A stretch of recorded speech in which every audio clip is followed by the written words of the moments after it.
গাইবান্ধায় জেঁকে বসেছে হাড় কাঁপানো শীত। ঘন কুয়াশা আর তীব্র ঠান্ডায় বিপর্যস্ত হয়ে পড়েছে জনজীবন। শীতের আরও খবর জানাতে গাইবান্ধা থেকে সরাসরি যুক্ত হচ্ছেন সহকর্মী কায়সার প্লাবন।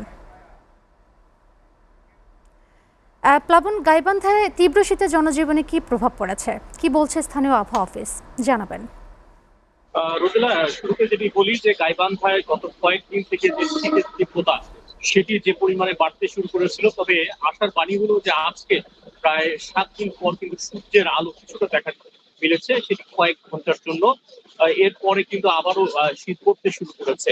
আমি যদি আপনাকে বলি যে গাইবান্ধা জেলার যে 7টি উপজেলা রয়েছে, এই 7টি উপজেলার মধ্যে 4টি উপজেলায় কিন্তু উচ্চ অধিষ্ঠিত এলাকা, অর্থাৎ নদী কেন্দ্রিক এলাকা।